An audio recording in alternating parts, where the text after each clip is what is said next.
Hello everyone, this is Boshu from Beijing Jiaotong University, China.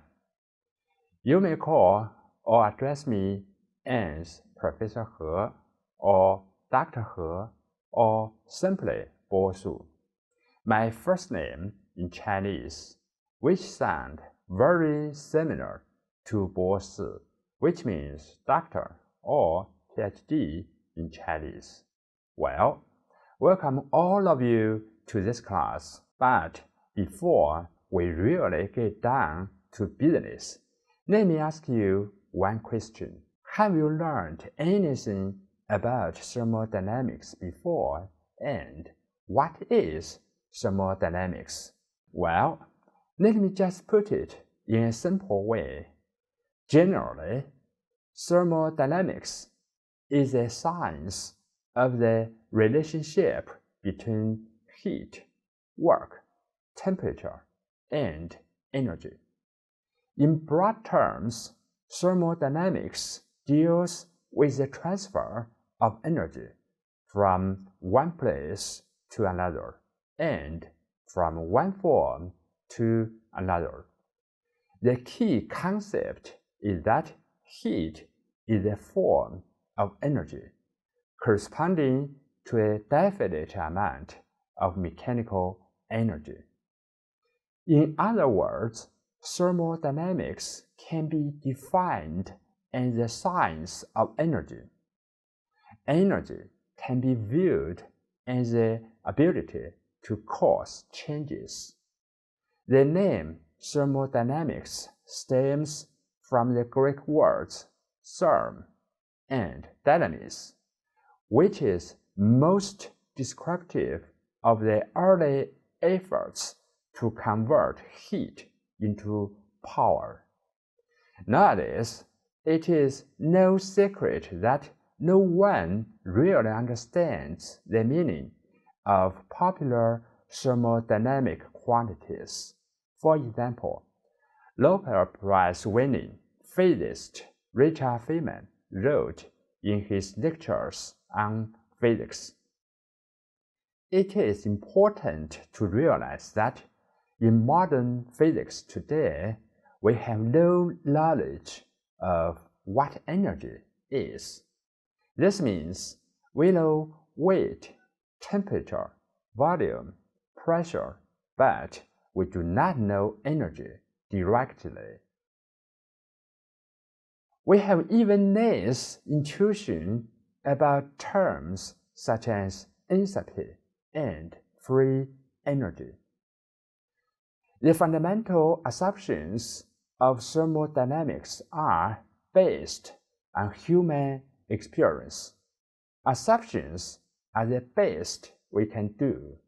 We assume that energy can never be created or destroyed only because it fits with everything experienced in human existence. Nevertheless, no one knows why it should be so.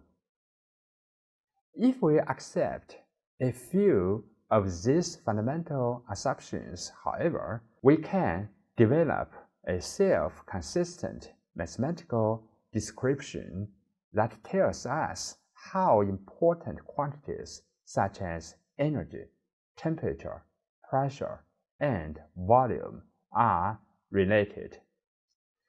This is really all that thermodynamics is.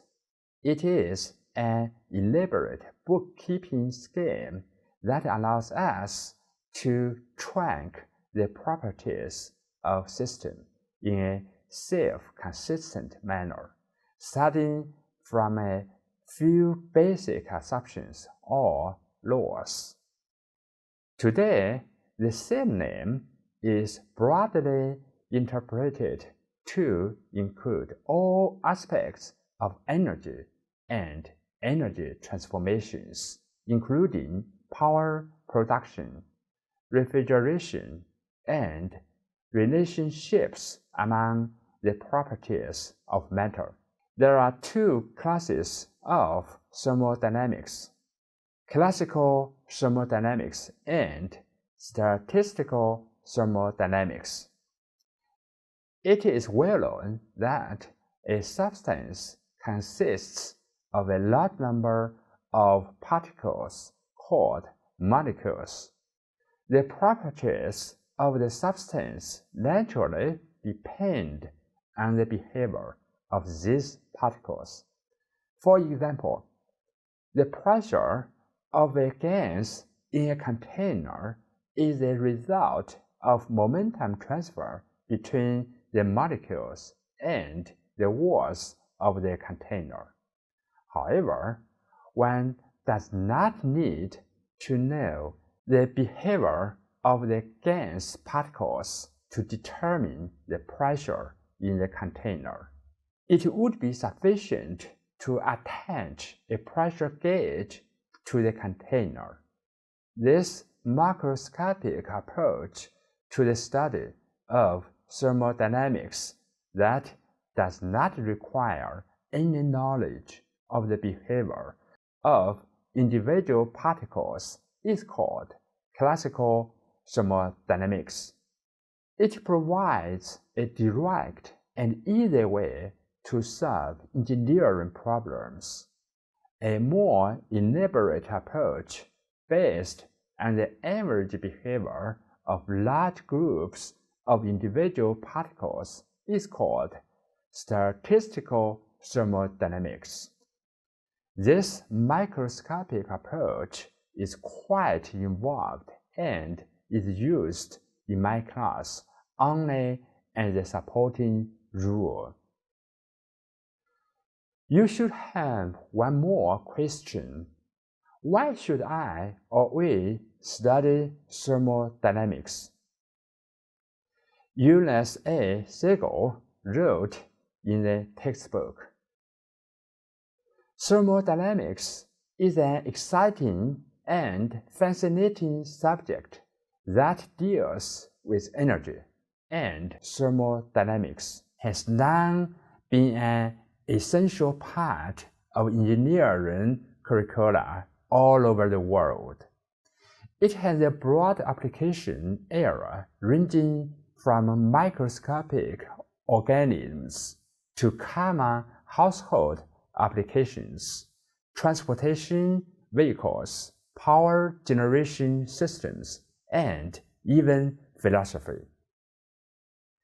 Michael J. Moran wrote in the textbook, "In the 21st century, engineering thermodynamics plays a central role in developing improved ways to provide and use energy, while mitigating the serious human health and environmental consequences accompanying energy, including air and water pollution and global climate change.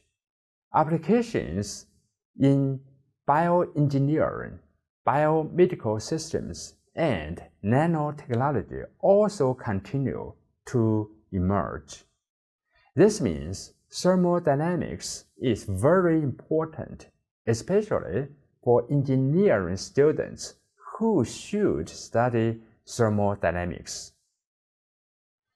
Let's talk about the textbook and solution manual used in my class. First, the textbook is Thermodynamics, Fundamentals and Applications. Second, this is the solution manual. The publisher is Tsinghua University Press, Beijing Jiaotong University Press, and the reference, Thermodynamics, an Engineering Approach, 9th edition, by McGraw-Hill, 2019. Now, let me give you a brief introduction of textbook in my class. The structure of textbook is newly designed as a 4-level system consisting of modules, projects, tasks, and subtasks. Level 1 is for modules. There are 4 modules in Level 1. Level 2 is for projects. There are totally 14 projects in Level 2, that is, 3 projects in Module 1, 4 projects in Module 2, 5 projects in Module 3, and 2 projects in Module 4. Level 3 is for tasks. Tasks are under the projects. Different projects include different tasks. Level 4 is for subtasks. Subtasks are included in the tasks. Different tasks, of course, have different subtasks. Okay, that's all for a brief introduction to my class. If you have any question, please just email me. Thank you very much, and see you next time.